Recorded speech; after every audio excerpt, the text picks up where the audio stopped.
Dzień dobry. Witam serdecznie w kolejnym odcinku muzycznego alfabetu. Dzisiaj hasło, myślę, dość znane, mianowicie barok. Cóż tu można o baroku powiedzieć, czego jeszcze Państwo nie wiecie? Nie wiem, czy coś mogę takiego powiedzieć, ale spróbuję spojrzeć na ten termin w historii sztuki, a zwłaszcza w historii muzyki, oczywiście z mojej subiektywnej strony, jak to w muzycznym alfabecie Grzegorza Niemczuka zawsze ma miejsce. Kilka najpierw najważniejszych informacji. Oczywiście termin ten odnosi się do epoki w historii nie tylko muzyki, ale sztuki w ogóle.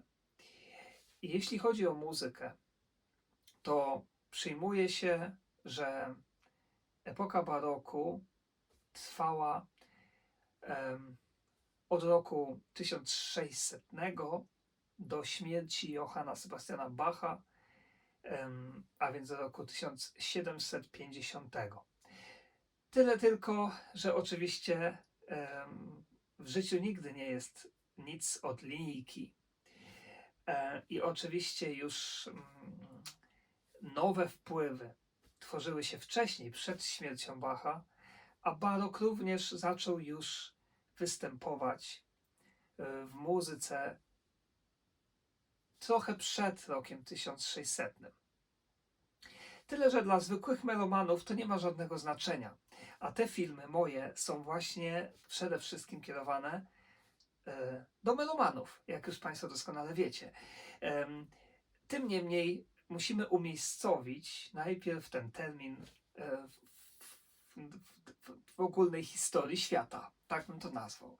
Jeśli chodzi o nazwę, to proszę Państwa, pochodzi ona od włoskiego słowa barocco, które oznaczało perłę o takim nieregularnym kształcie.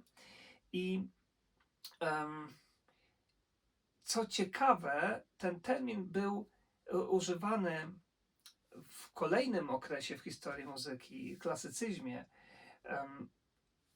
Został jakby stworzony i używany do określania tego wszystkiego, co właśnie było przed klasycyzmem, w sensie pejoratywnym, takim nawet obraźliwym troszeczkę. Na zasadzie takiej, że to po prostu wszystko jest nieregularne, wszystkiego jest pełno, za dużo uczuć, za dużo afektów, za dużo symboliki, za dużo głosów, bo taki właśnie był barok. Barok został zupełnie stłamszony i zepchnięty w zapomnienie przez kolejną epokę, aż do XIX wieku, kiedy został odkryty na nowo i w pełni doceniony.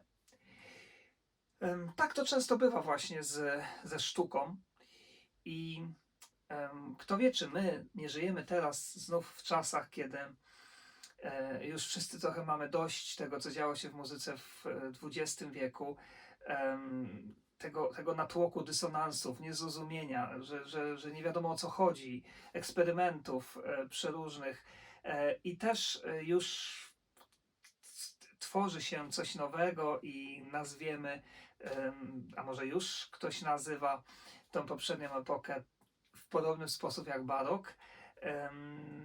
Można, i ja czasami myślę o tym w ten sposób, można się nad tym filozoficznie troszeczkę pozastanawiać, ale oczywiście to ocenią przyszłe lata. A my wróćmy do baroku. A więc barok, proszę Państwa, jak to w historii właśnie świata i muzyki zawsze jest, pewna nowa epoka w jakiś sposób zrywa albo neguje z tym, co miała poprzednia. I tutaj mamy do czynienia z takim przeniesieniem muzyki na człowieka, na jego uczucia, na jego emocje, na jego stany wewnętrzne. Znów, tak jak to było zresztą w średniowieczu i jeszcze wcześniej, nawet w starożytności, wierzono w to, że muzyka ma moc opisywania wszystkich stanów człowieka. I właśnie jeden z takich terminów barokowych to jest termin właśnie muzyki afektów, a więc odczuć.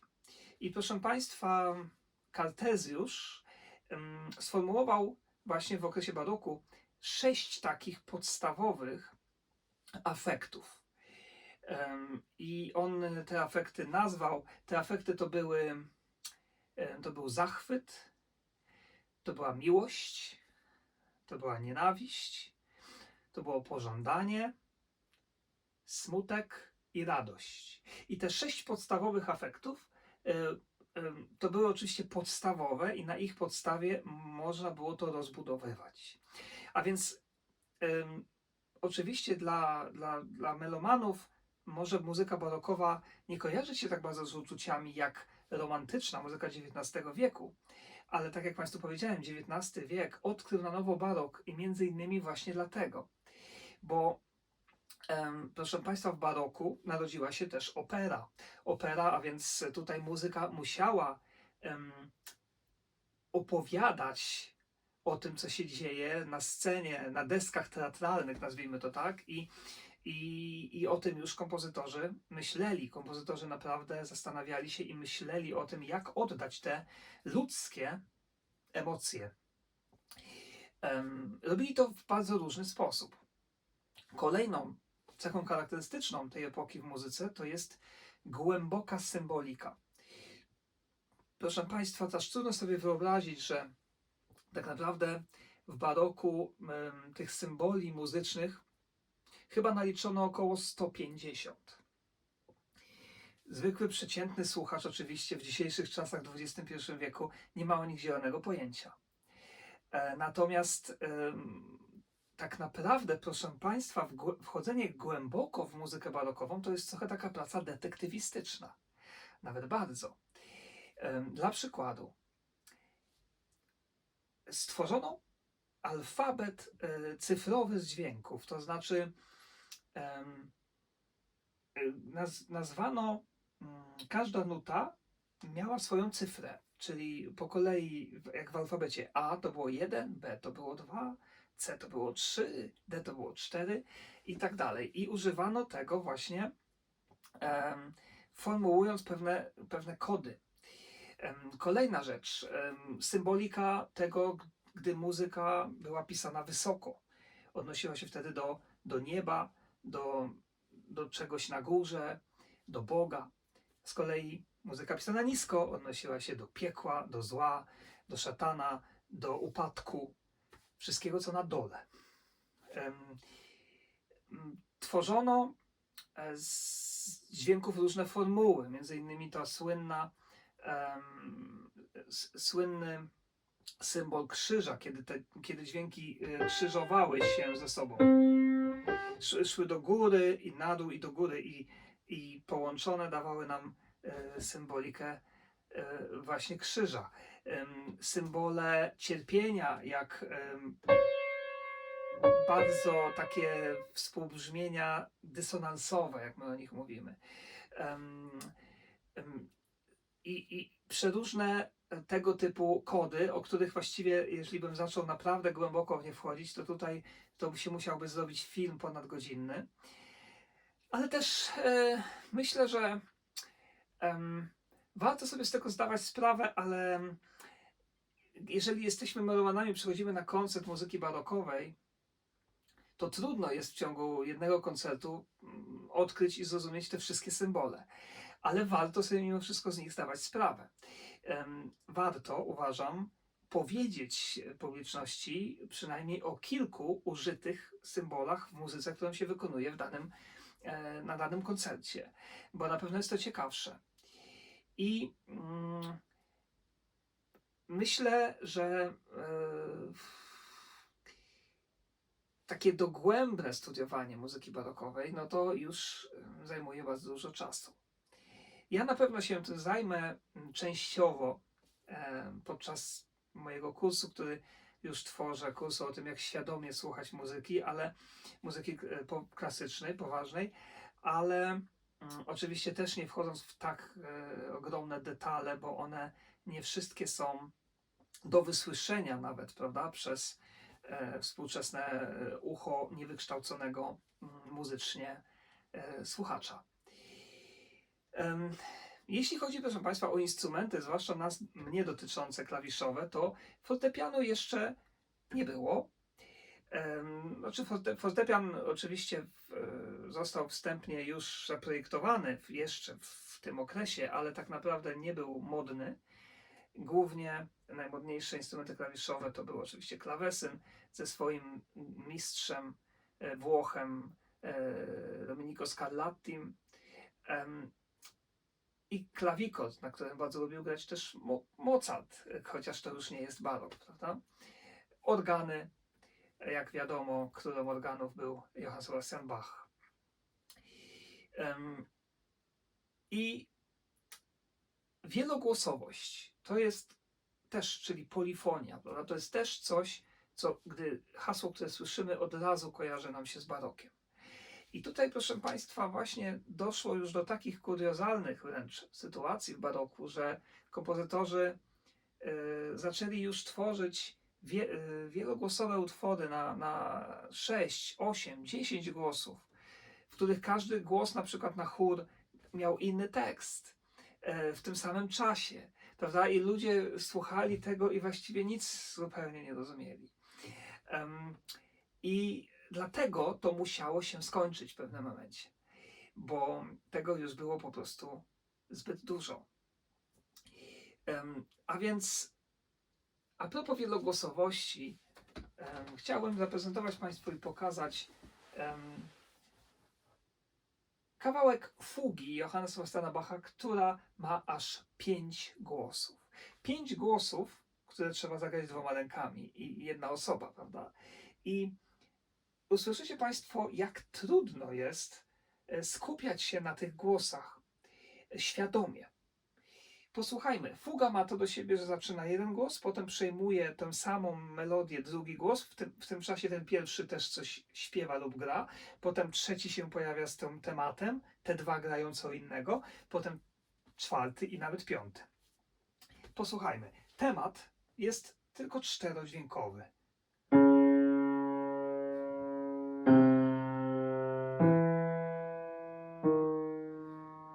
Tutaj mamy też figurę krzyża.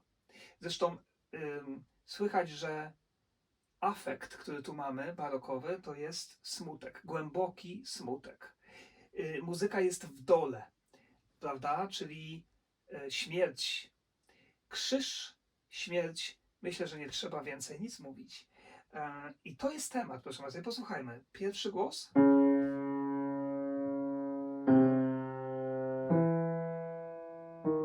Wchodzi drugi głos. Pierwszy na dole gra dalej.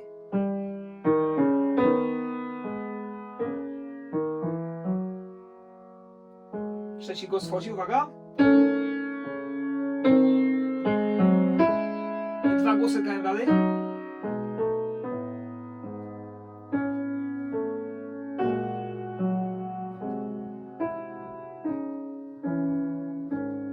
I uwaga, 4 głos. Mamy 4 głosy już. I 5 na górze.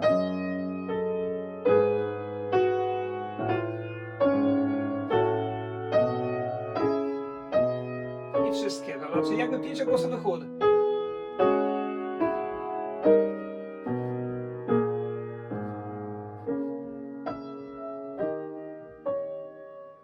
I tak dalej. Czy to słychać? Teraz nie będę mówił, tylko pokazywał.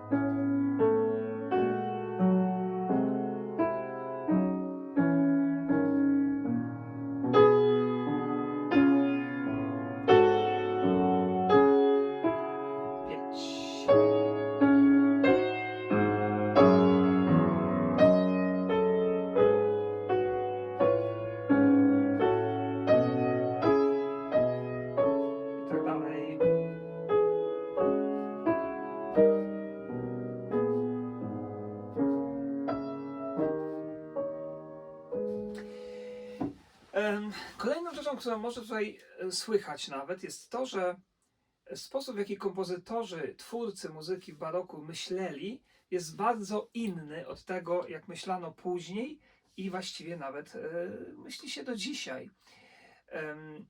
Mianowicie linearnie, myślano linearnie. A po baroku, w epokach późniejszych, zaczęto już myśleć akordowo, pionowo, nazwijmy to, czy można tak najprościej powiedzieć, poziomo. Barok myślał poziomo. Po baroku myślano już pionowo, czyli jak brzmią dane harmonie i tak dalej. To jest bardzo ważne dla uczniów zwłaszcza i ja żałuję, że nikt mi tego nie powiedział w liceum, bo ja nie lubiłem muzyki barokowej, nie cierpiałem wręcz nawet. Ciężko mi się uczyło utworów barokowych, bardzo trudno to przychodziło, nie bardzo rozumiałem to, nikt mi tego nie potrafił dobrze wytłumaczyć.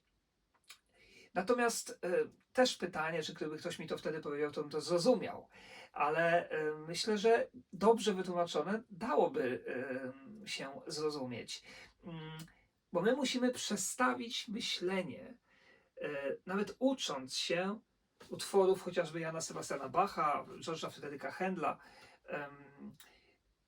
i niektórych utworów Scarlattiego nawet, chociaż Scarlatti już, zwłaszcza Domenico, bo było ich dwóch, Alessandro ojciec i Domenico syn, on już zaczynał myśleć troszeczkę klasycystycznie, choć jeszcze należy do epoki baroku. Otóż myśleć właśnie linearnie, głosowo i tak uczyć się też tej muzyki. Cóż, myślę, że muzyka barokowa oczywiście jest teraz dość modna, powstają orkiestry, w których gra się na instrumentach oryginalnych z tamtej epoki lub kopiach. Istnieją na świecie, w Europie wspaniałe orkiestry barokowe i to wszystko jest piękne, ale ja myślę, że ten temat jest tak głęboki, że żeby zrozumieć, dlaczego nie rozumiemy tej muzyki tak jak dawniej ją rozumiano, no to potrzebujemy dowiedzieć się o niej naprawdę bardzo dużo i spędzić z nią sporo czasu, również czytając o tych wszystkich symbolach, o afektach i o tym, jak w tamtych czasach pojmowano filozofię muzyki. Tematu na pewno nie wyczerpałem, ale z racji tego, że te filmy mają być dość krótkie, ten i tak jest pewnie dłuższy niż miałem w planie, to już na tym zakończę i zaproszę Państwa na kolejne odcinki Muzycznego Alfabetu. Pozdrawiam serdecznie wszystkich. Do zobaczenia.